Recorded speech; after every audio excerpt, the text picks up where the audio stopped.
Nuestro invitado de hoy nació el 9 de agosto de 1953 en la Ciudad de México. Comenzó su carrera como director de cine en 1982 con la cinta Yo no lo sé de cierto, lo supongo. Escribió y dirigió también De muerte natural, y posteriormente la que es considerada ampliamente como su obra maestra, Crónica de un desayuno. Ha dedicado otra gran parte de su talento al teatro. Es además uno de los directores más respetados y reconocidos en la televisión mexicana, de un profundo entendimiento sobre la construcción de ficciones, especialista en guiar a sus actores a encontrar verdades en cada personaje e interpretación. Hoy tenemos el privilegio de platicar con el maestro Benjamín Can. Querido Benjamín Can, bienvenido al Taller de Actores Profesionales. Encantado de estar aquí. Es un placer que nos acompañes, querido Beni. Igualmente. Después de varias temporadas, ¿no? ¿De dónde crees que vino esta sensación artística en tu persona, este gusto por el arte, por el cine, por el teatro, por la música? Porque también eres un melómano, ¿verdad? Sí. Mira, te voy a contar mi debut en el teatro. Yo tenía 11 años y en mi casa yo tuve un tío, el tío Manuel, que vino de Polonia, y era rubio y muy guapo, según dicen, y llegó a vivir a Tampico. Y en Tampico cometió el error de tener sexo con una chica, hija de un militar, a la cual embarazó. Entonces lo casaron con una pistola, según él contaba. Tal cual. Ajá. Y la noche de la boda esperó a que el suegro estuviera borracho y se escapó. Y se fue a Tijuana. Se fue lo más lejos que pudo, pero no Todo pudo el mundo cruzar. termina en Tijuana, ¿verdad? Sí. Tarde o temprano. Sí. No pudo cruzar a Estados Unidos. Y entonces se quedó en Tijuana y como no tenía dinero, bueno, llegó a la zona roja de Tijuana. Ahí es donde encontró trabajo. Y entonces empezó a trabajar de patiño de un chavo que se hacía llamar Resortes, ya desde entonces. Nada más y nada menos. Que fichaba, bailaba y fichaba en bares gay, en Tijuana, en esa época. Finales de los 40, 50, finales de los 40 debe ser por Imagínate, ahí. ¿No? En ese momento.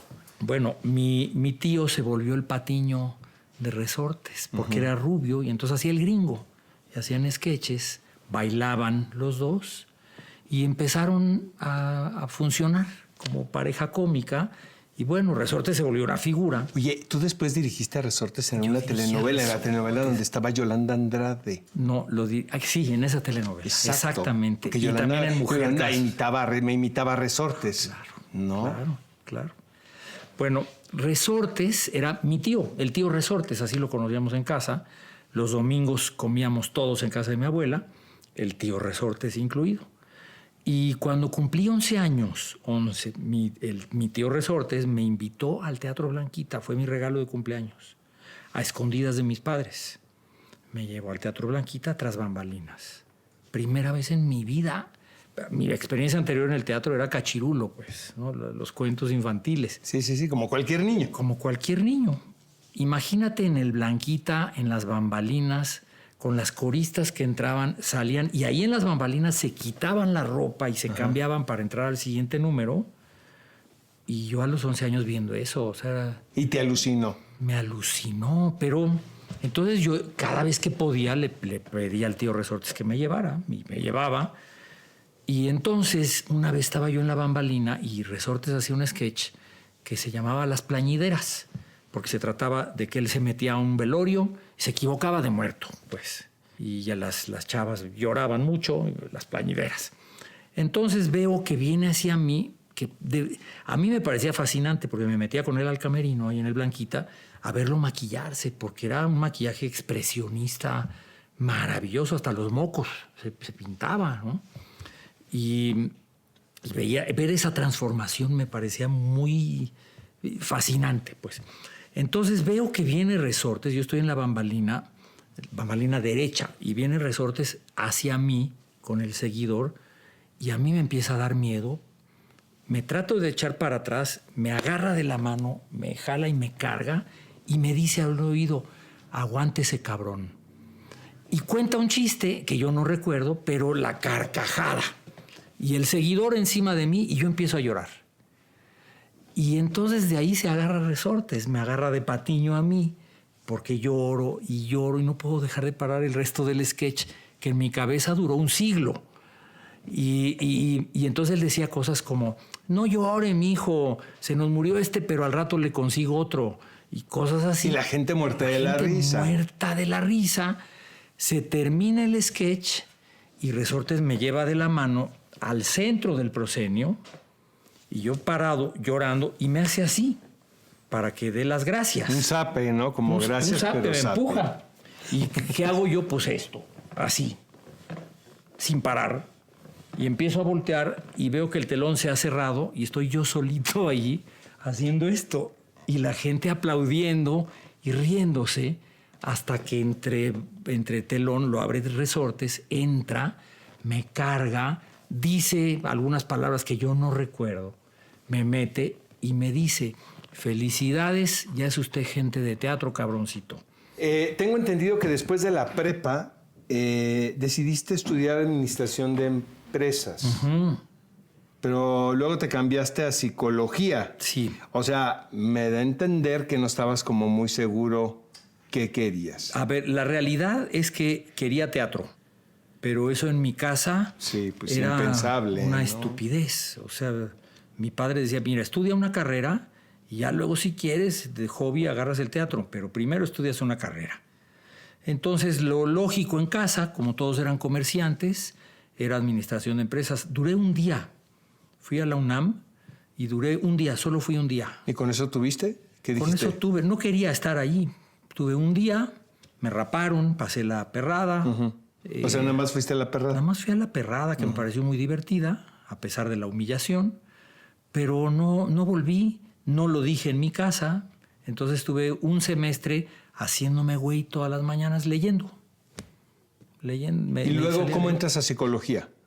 Entré a psicología pensando que yo iba a salvar mi vida, mis dilemas estudiando psicología. Sí, Esa es la verdad. Tus crisis del momento, sí. Y en cuanto pude... Pero casi terminaste psicología. 5 semestres hice. Sí, casi. Y luego te cambias a comunicación.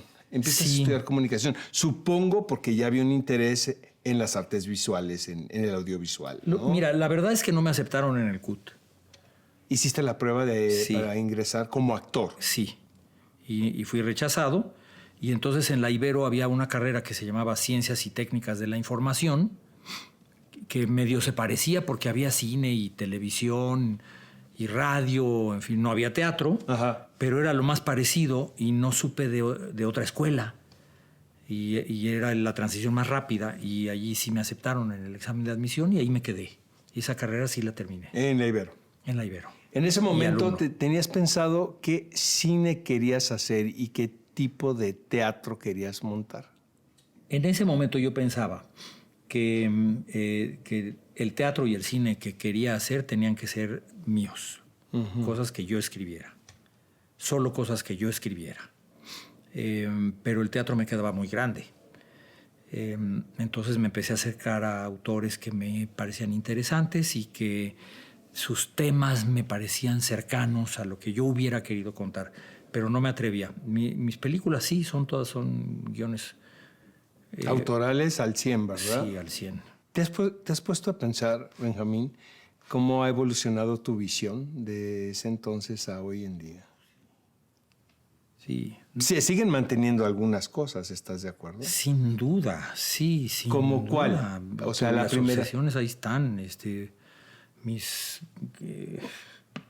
mira, obsesiones en cuanto al movimiento de los personajes, en cuanto a la obsesión de la infidelidad, por ejemplo, uh-huh.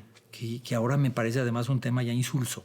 Y sin embargo, ahí está siempre presente. Vuelvo allí. Esa es culpa de Berman, sin duda.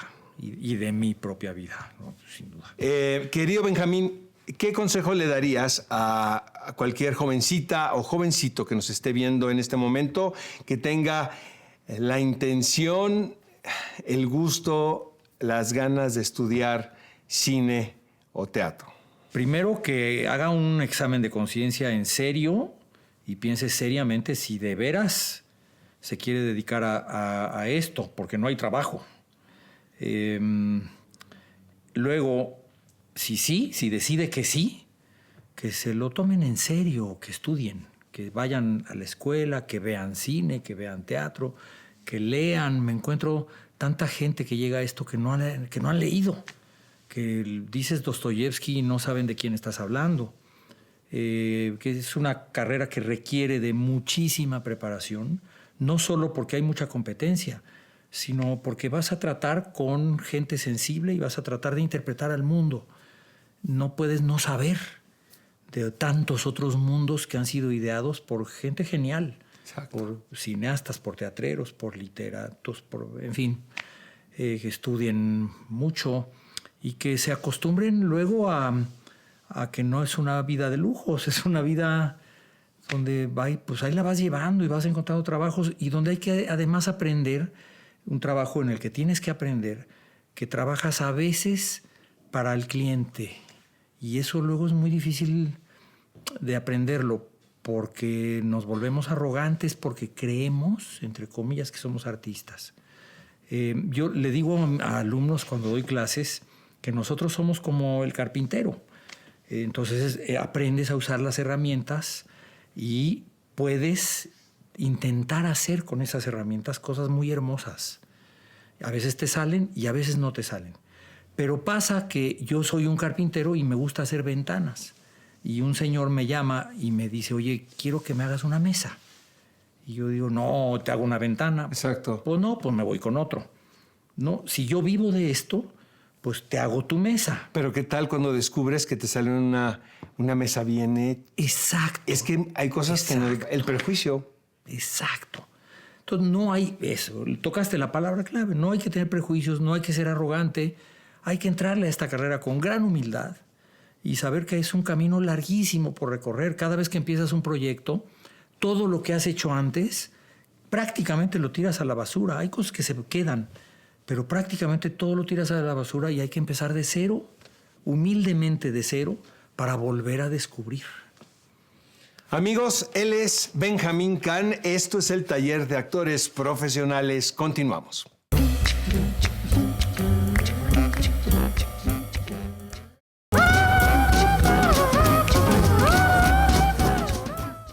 Estamos de regreso en el Taller de Actores Profesionales. Nuestro invitado es Benjamín Can. ¿En qué momento decidiste dirigir teatro? No, teatro era mi meta desde el principio. Teatro es lo que yo quería hacer desde el principio. ¿Qué fue lo primero que hiciste de teatro? Una vida en el teatro de David Mamet. Ay, que es padrísima. Son estos dos personajes, ¿verdad? Que se están acompañando un actor durante... viejo y un actor joven. Exacto. Con Claudio Obregón y Miguel Ángel Ferriz. ¿Y qué recuerdas de ese montaje? Mira, ese montaje fue crucial. O sea, yo lo que había hecho antes eran ejercicios y con mis amigos. Pero mis amigos, Humberto Zurita, Miguel Ángel Ferriz, Jaime Garza, esa es mi generación. Y con ellos hacíamos cosas. Pero mi primera obra como tal, en un teatro, como tal, El Granero, además, que era el teatro al que yo quería ir, con un productor maravilloso, adorable, Armando Cuspinera. Adorable, él la produjo. No llegamos a 100 representaciones, que era lo usual en esa época. ¿Por qué crece? No interesó.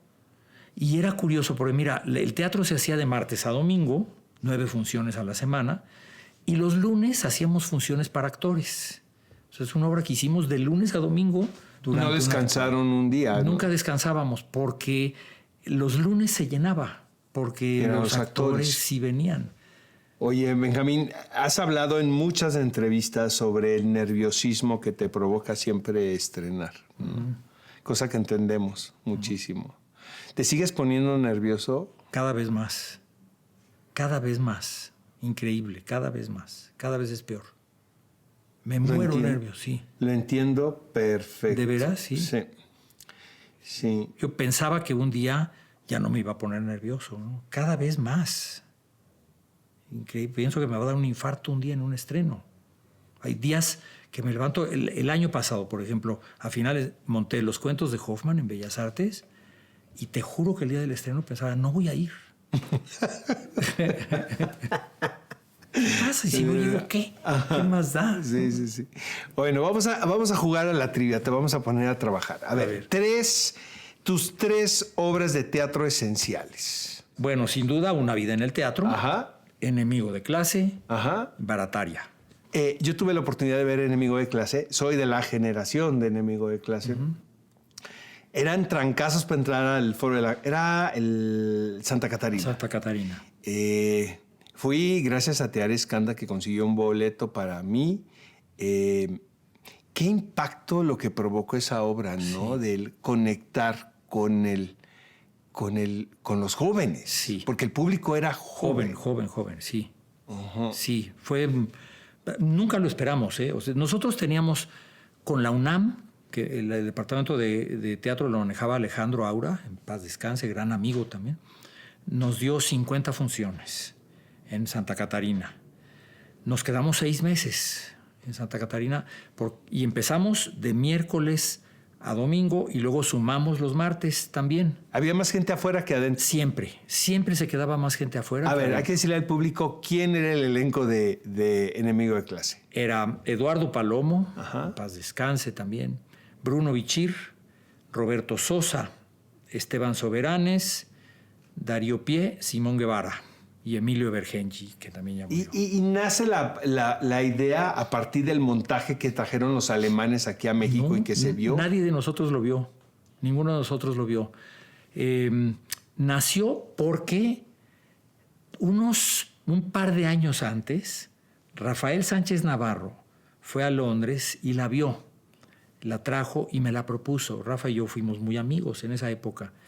Y la leímos juntos con Rafa, con Jaime Garza, con Humberto, con Miguel Ángel, con... Pero ya estaban grandecitos para ser preparatorianos. Yo lo dije, no, pues está bien padre la obra, pero ya están muy huevones todos, ya no es una obra para ustedes. No. Y ahí se quedó en el cajón. Entonces, Bruno, que es mi amigo desde que él era niño, porque yo tuve una gran amistad con sus padres, un día me propuso hacer un taller. Y dije, vamos a hacer un taller. Ahí vamos viendo de qué.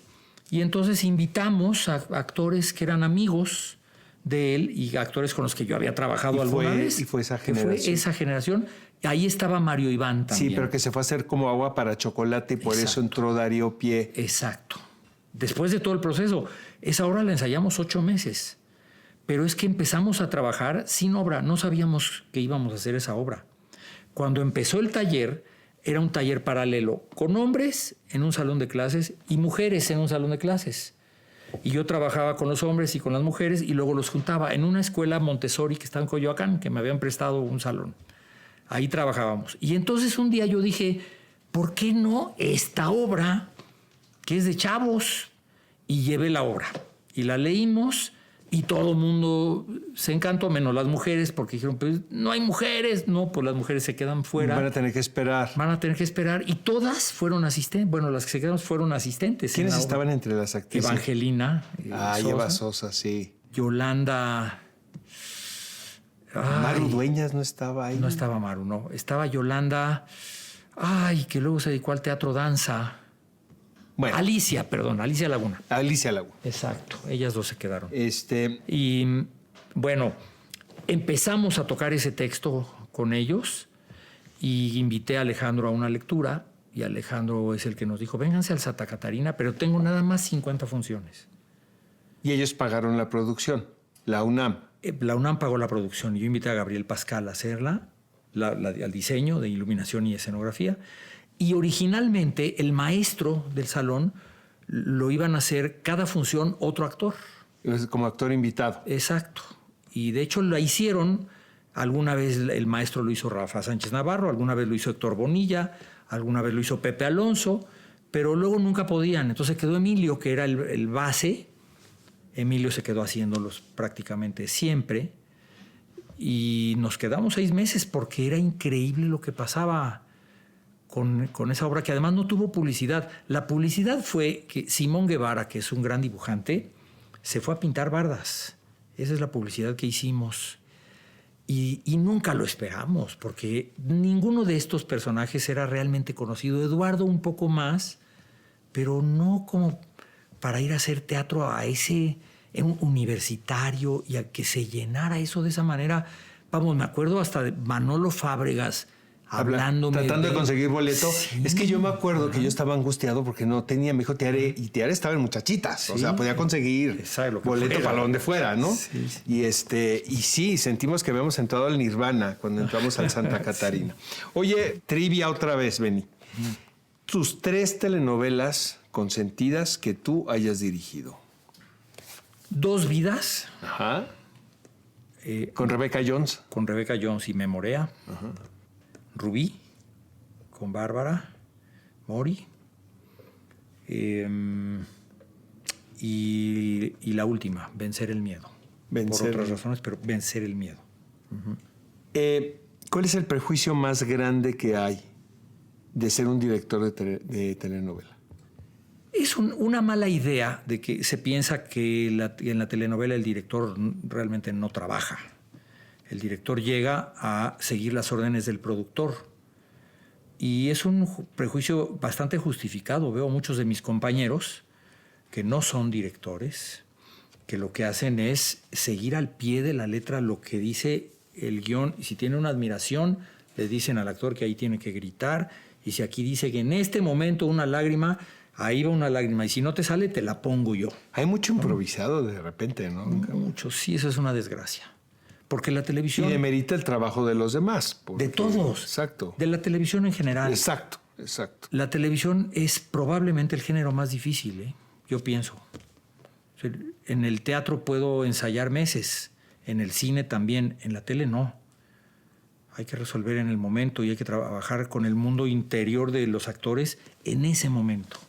Oye, Benny, en el 2000 llega una película titulada Crónica de un desayuno. Sí. Una propuesta muy valiente, una apuesta, ¿no? En escena muy particular, basado en un texto teatral, pero llega en un momento donde hay una especie de revival del cine nacional, pero con películas sumamente comerciales. Sí. Y sin embargo, la tuya llega con una propuesta autoral, ¿no? Sí. Muy clara y muy contundente. ¿Qué pasó aquí en esta película, Benjamín, y cómo la recuerdas? Bueno, esa es también fundamental en mi vida y la recuerdo con muchísimo, muchísimo cariño. Es la primera vez que tuve realmente un compañero en la aventura que se volvió mi jefe, que fue Bruno Bichir, adoradísimo, y la levantamos juntos por culpa de Bruno. Bruno había hecho ese guión para el CCC, para su tesis, y me lo dio a leer porque quería mi opinión, y yo le dije, Bruno, este guión es una porquería, tú no te atrevas a filmar esto. Ajá. No, ¿cómo crees, mi Benny? Entonces, ¿qué hay que hacer? ¿Me dejas que yo te haga el guión? Sí, y me metí de cabeza. Yo conocí a Chucho González Dávila, ya habíamos intentado trabajar juntos y lo conocía bastante bien. Y me senté con Chucho, le dije, Chucho, le voy a quitar a este guión el segundo acto de la obra. ¿Por qué? Porque la obra no es el segundo acto, la obra es el primer acto. Y originalmente le escribió solo el primer acto, pero luego a él le hizo falta escribir el segundo. Entonces, así con el plumón, arrancando, ¿no? Quitando textos. Todo el segundo acto, ¿no? Todo el segundo. Pero originalmente era solo el primero, ¿eh? Chucho solo había escrito el primero. Y cuando se montó, no me acuerdo quién la dirigió en teatro, y le pidió un segundo acto porque le parecía que estaba incompleta. Y por eso lo escribió. Y yo lo tiré a la basura. Y Chucho dijo, te voy a demandar. Eso no se hace. Va, demándame. Y nos peleamos y nos gritamos. Y Chucho se hizo a un lado. Entonces yo hice ese guión y platicando con Sergei Saldívar, que fue el fotógrafo, decidimos una forma de contar esa película a partir de que todo lo que tenía que ver con esa película tenía que ver con algún personaje que fue parte de mi vida. Todos. El personaje de Pepe Alonso tiene que ver con mi padre, el personaje de María tiene que ver con mi madre, el personaje de Bruno tiene que ver conmigo. En fin, todo lo que hay en esa película es muy personal. Y había que encontrar una forma de contarlo que a mí me ayudara a saber que eso estaba sucediendo en mi memoria de esa manera tan viva. Estos cortes abruptos, el que la cámara siempre se moviera, tenía que ver con lo que, según yo, estaba pasando en mi memoria, pensando en mis personajes. Y el texto de Chucho fue una excusa perfecta. Fue una excusa perfecta. Amigos, vamos a continuar platicando con el señor Benjamín Kahn, nuestro invitado en el TAP, Taller de Actores Profesionales.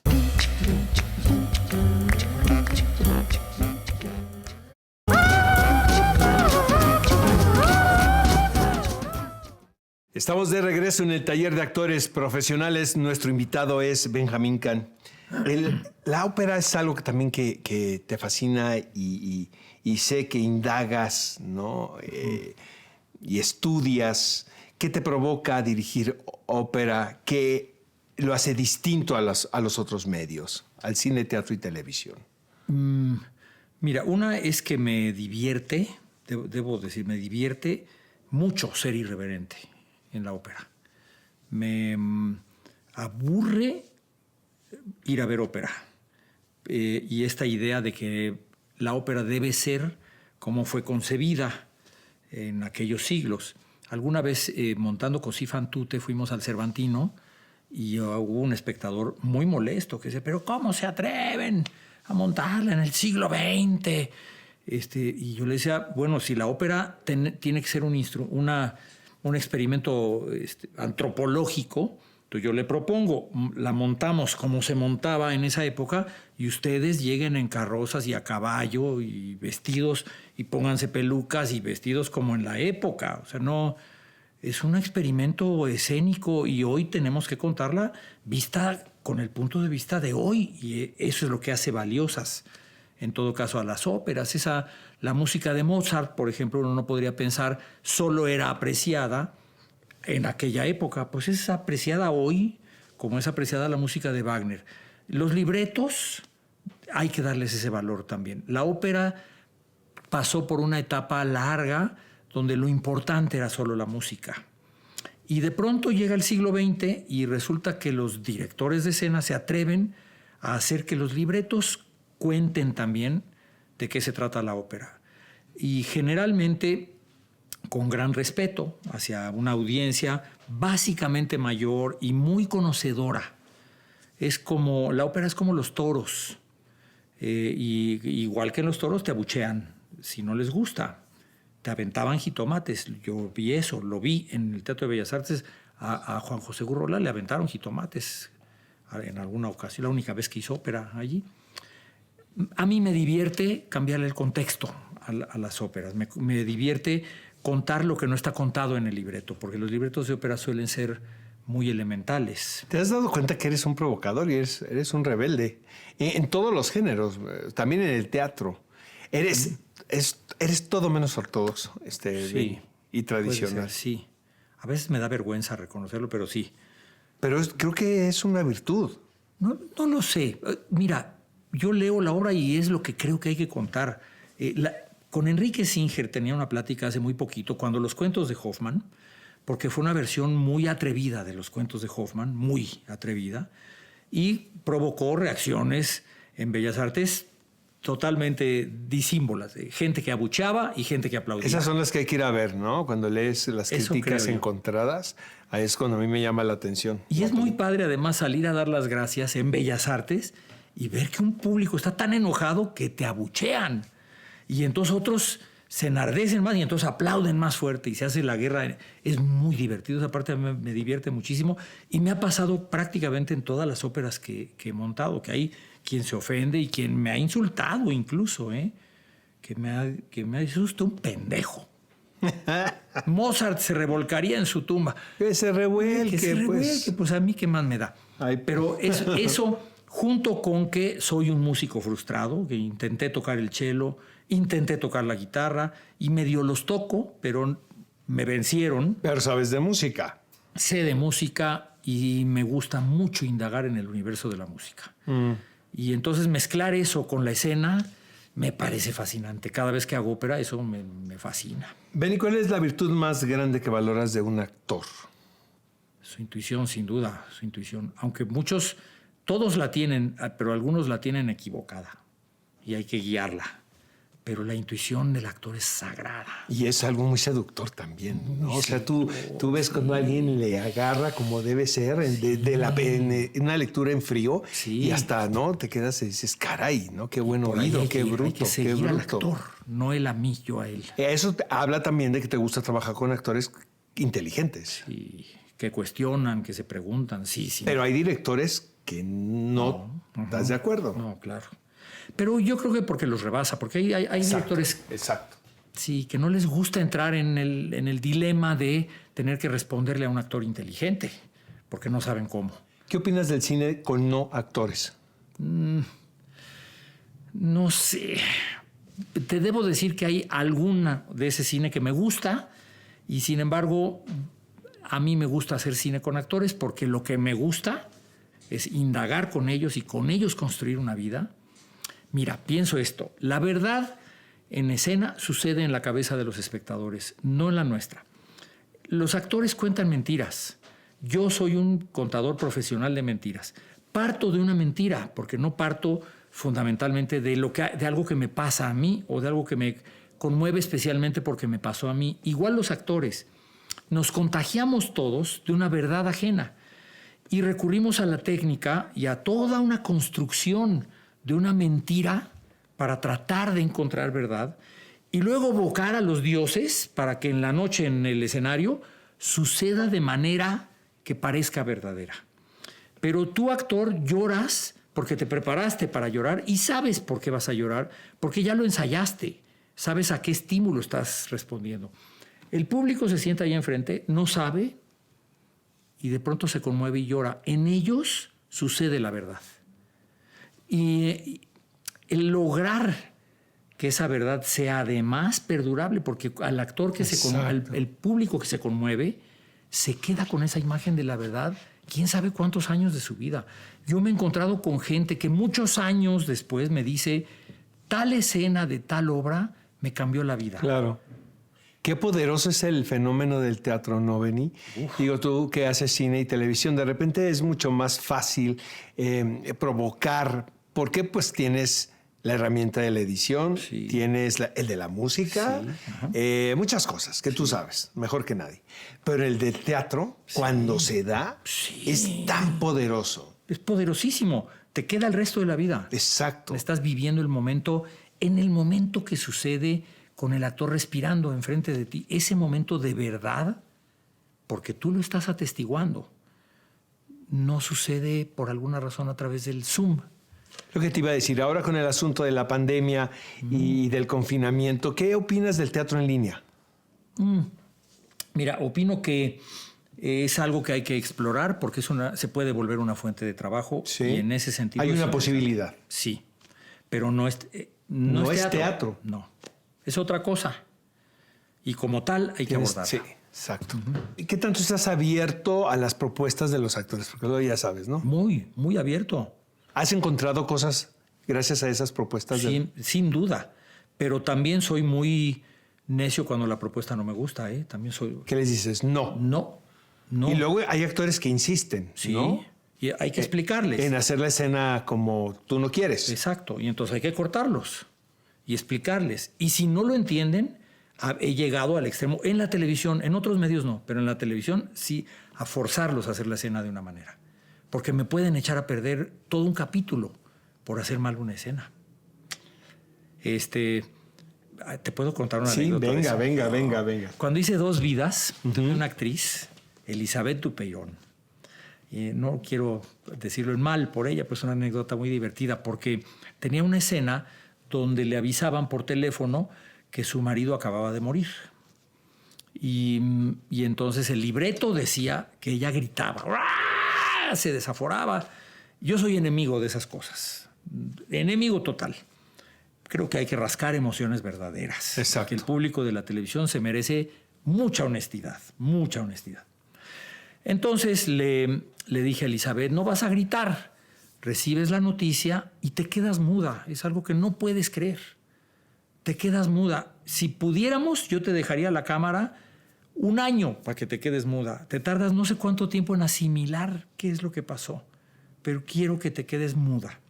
Y la cámara se va a alejar y cuando está muy lejos, tú vas a empezar a llorar muy suave. Muy, muy suave. Ok. Ensayamos la escena y eso hace en el ensayo de cámaras. Grabamos la escena, está en el teléfono, el apuntador le dice la noticia y Elizabeth... ¡Ah! ¡Corte! Elizabeth, quedamos en que no ibas a gritar. No grité. Gritaste. No, ¿cómo crees? Ok, vamos a hacerlo otra vez. Segunda toma. ¡Ah! Elizabeth, ¿qué te pasa? Haciendo? ¿Estás gritando? No, no estoy gritando. Y yo pienso, claro, ella quiere gritar y piensa que me va a convencer gritando. O me va a pasar su indicación por el arco del triunfo. O que ya vas a decidir pasar a la siguiente escena. Exacto. O que voy a decir, mira qué bien grita, se lo voy a dejar. Sí, son muy mañosos. Y entonces lo que hice fue muy simple. Ok, ya entendí, vas a gritar. No, ¿cómo crees? Ya lo entendí, perfecto. Entonces le pedí a Memorea que en la escena, cuando le dan la noticia, la cámara se empieza a alejar y Memo, que ya sabe lo que pasa, cierra la puerta. Y cuando la cierra es cuando le dan la noticia. ¿Ok? Y entonces ella grita. Pues ella gritó, pero... No me imagino la cara de Elizabeth cuando vio el capítulo al aire, ¿verdad? No, me decía de cosas. ¿Por qué me quitaste mi escena? ¿Por qué gritaste? Y no había que gritar. Benny, ¿qué esperas de un buen productor? Para ti, ¿quién es un buen productor? Mira, un buen productor es alguien que tiene la autoridad suficiente para criticar conmigo el trabajo que estamos haciendo. Ese es un buen productor. Quien se puede sentar conmigo y decir, eso... ¿Qué es lo que quieres lograr en esa escena? No lo estás logrando. Eso lo veo y no me llega. Está mal. Alguien que se atreve, porque en ese diálogo se hace la obra, pero hay unos que no se atreven, que te aplauden todo. Esos me dan mucha flojera. El buen productor es alguien con quien puedes tener un diálogo creativo. Luego, quien comprende que su trabajo no es llegar al set a decir cómo hacer la escena, porque para eso tiene a un director, sino que sabe que en ese momento su trabajo es dar las herramientas para que la escena suceda. Creo que eso es fundamental en el trabajo entre un productor y un director. El productor provee al director porque estamos de acuerdo en lo que queremos contar.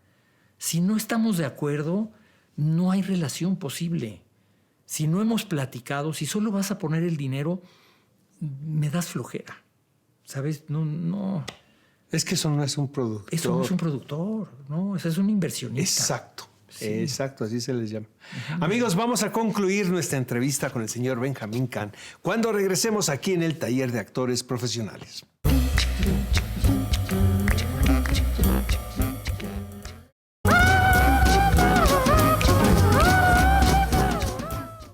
Estamos de regreso aquí en el Taller de Actores Profesionales. Nuestro invitado es Benjamín Kahn. ¿Hay diferencias entre dirigir televisión, ópera, cine evidentes? Pero ¿cuál podría ser el común denominador de esto? Siempre la materia prima es un texto y unos actores. Sea televisión, teatro, cine, ópera, cabaret, lo que sea. Hay un texto y hay unos actores. Y esos actores tienen que inventar el mundo a partir de lo que yo les diga que es el mundo. Y luego trabajar arduamente. Trabajar, entenderlo y una vez entendido, tratar de hacer lo propio, que es un trabajo endemoniado, y más todo el trabajo mecánico, memorizar, etcétera. Pero el trabajo en serio, el de hacer lo propio y encontrar qué decir yo a través de este personaje, hacer lo mío y que se vuelva propio. Y luego empezar a jugar. ¿Qué importancia, Benjamín, tiene la experiencia de vida en el oficio de un director? Oh, es fundamental.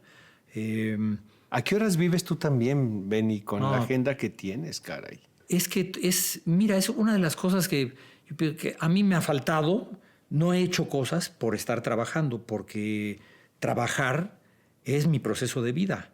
Pero es que encuentras una forma de vida en los ensayos, una forma de vida en cada proyecto. Vamos, tú encuentras un texto que te seduce y ese texto se vuelve la guía de tu vida durante ese espacio de tiempo.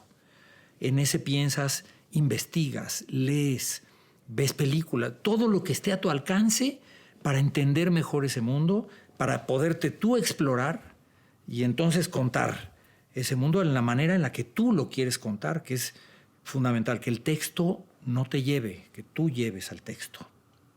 Tú lo llevas de las riendas, que no es un proceso fácil. No. Y vives con él y ese llena tu vida.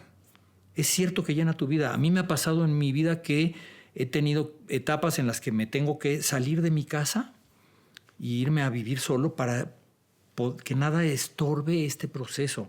Y es muy cruel y es terrible lo que te estoy diciendo. No, pero y quienes están alrededor de ti lo tienen que entender, ¿no? Sí. Pero pues así es, ¿no? Pues así, así no te es que lo escojas. así soy. Así te lleva. Ajá. Claro. Tu carrera tiene una continuidad apabullante y es algo muy particular porque pues es un medio muy difícil a lo que nos dedicamos. Tú no has parado de trabajar desde que te conozco, más lo que trabajaste antes. Sí. ¿A qué crees que se le deba esto? Mira, a que soy muy juguetón y muy curioso y entonces le he entrado a muchos campos. Otra es a que seguramente hay productores que piensan que pueden confiar en mi capacidad para sí llevar a término un producto. Y es una combinación de ambas. Otra es que soy bien facilote, que me encandilan muchos temas. Lo mismo, soy muy curioso. Entonces no es que solo traiga un discurso. De pronto llega alguien con una obra y la obra me agarra y me seduce y yo no estaba pensando ni en ese tema, ni es parte de mis temas recurrentes, pero me sedujo y entonces ya la quiero hacer. Eso me pasa cuando leo, por ejemplo. Soy un lector ávido y estoy leyendo una novela que me encanta. Me encuentro con otra y ya me siento culpable porque esta la tengo que hacer a un lado porque ya me interesó otra. Eso me ha pasado en mi carrera también. No dejo trabajos inconclusos, pero sí me encandilo fácil con un trabajo que sigue, sí me gusta. No en la tele, pero en el teatro, en el cine, sin duda, en la ópera, sin duda. La tele es mi medio de supervivencia. Y aún así, debo decirte, creo que es el más difícil de todos los terrenos. Mira, yo te voy a decir algo, y que lo conozco porque tú sabes. Para mí, yo veía a los directores de escena y decía, hijo, se necesita tener una gran vocación para hacer esto. Son los primeros que llegan al set y son los últimos que se van. Y se van a su casa a estudiar.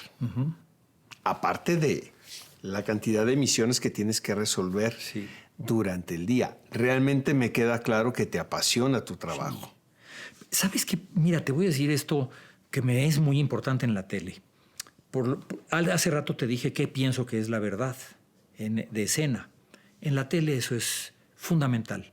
La gente que nos ve en la televisión, en el Canal 2, gente a lo mejor está incorrecto decirlo así ahora, pero clase media baja para abajo, de pocas posibilidades económicas, pocas posibilidades de evasión, pocas posibilidades de entretenimiento. Y ahí hay una oportunidad. Ahí hay una gran oportunidad. Pero nos ven y se conmueven con nosotros cuando sus vidas son vidas muy jodidas porque hay carencias, muchas carencias. Nos ven mientras planchan, mientras hacen la tarea de los hijos, mientras hacen la cena del marido, mientras hacen otras cosas. Pero deciden vernos porque es su única oportunidad de entretenimiento. Y son muy honestos. Si no les gusta, le cambian, se van. Y no te ven. Y no te ven, pero así. Hay que ser muy honestos con ellos. Claro. Porque lo que ellos ven, creen que es cierto. Sí creen que a esos personajes les pasan esas cosas. Y a través del creer sucede que ellos podrían reflexionar, si quieren, en que eso podría ser una opción para mí.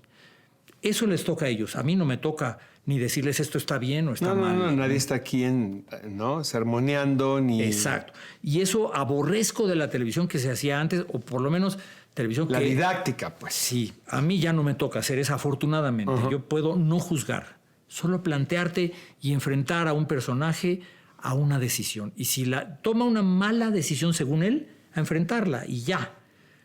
La gente ve eso y cree que eso es verdad. Exacto.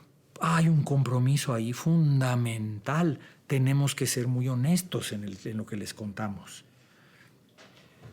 ¿Tienes identificado cuál es tu búsqueda como creador? Revisando todo esto de lo que hemos hablado, tus películas, tus óperas, tus obras de teatro, ¿qué tipo de proyectos te interesa producir? ¿Cuáles son? Hijo, voy a ser un poco cínico, pero te voy a decir, quiero proyectos que me diviertan. A estas alturas dejo tanto alrededor, o sea, a mi mujer, a la que amo, paso con ella muy pocas horas del día. Tiene que ser algo que de veras me divierta. Exacto, que valga la pena que esté en otro lugar. La pena. Y si encima de que me divierta estoy contando algo donde puedo involucrar algo que a mí me interesa contar, encontraré la oportunidad para hacerlo. O sea, ahora hago la anterior y esta telenovelas de mujeres, donde hablo de problemas de mujeres, de chicas que se embarazan a los 12 años. Y me parece que es importante hablar de eso en este país, porque somos el país número 1 en eso.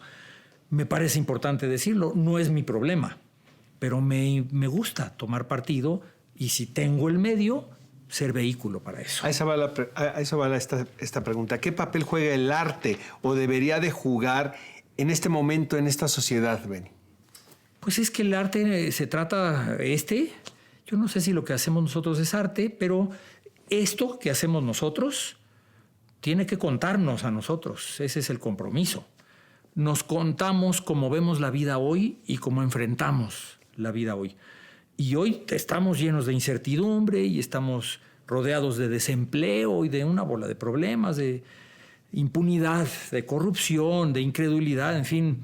Y nos toca llenar a nuestros personajes de eso, para que con eso respondan a los problemas universales, al amor, a la ambición, al poder, pero como personajes que viven todos los días con incertidumbre, con la certeza de que no sabes si mañana vas a tener trabajo. Esas son las motivaciones de los personajes hoy. A nosotros nos toca retratarlos desde allí.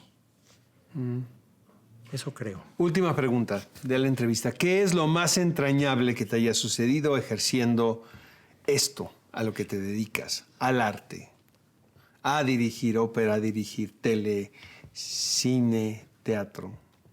¿Qué puede ser lo más entrañable? Me ha tocado trabajar con todo mundo, con todos, con los que he querido, porque hay algunos con los que yo he dicho no, muy pocos, pero me ha tocado, he sido muy, muy privilegiado. O sea, me tocó dirigir a María Félix, por ejemplo. O sea, me pareció realmente algo extraordinario en mi carrera. Estuve un año con ella. O a Dolores del Río, cuando yo tenía 24 años. O sea, el debut de Dolores del Río en la televisión fue lo último que hizo en su vida, pero nunca hizo televisión. Yo la dirigí, ella y Nacho López Tarso, en un teleteatro en el Canal 13. Esas cosas o a Tamara Garín antes de que muriera, o a Bárbara Mori en Rubí, o a Bruno en Crónica de un desayuno, en fin. Me ha tocado dirigir a personas que son importantes en mi vida porque me enseñaron algo. Y hacer con mis actores, yo digo, son mi familia, se vuelven mi familia. Somos amigos para el resto de la vida, con quienes he hecho teatro o con quienes he hecho cine. La televisión es más efímero todo, hasta las relaciones.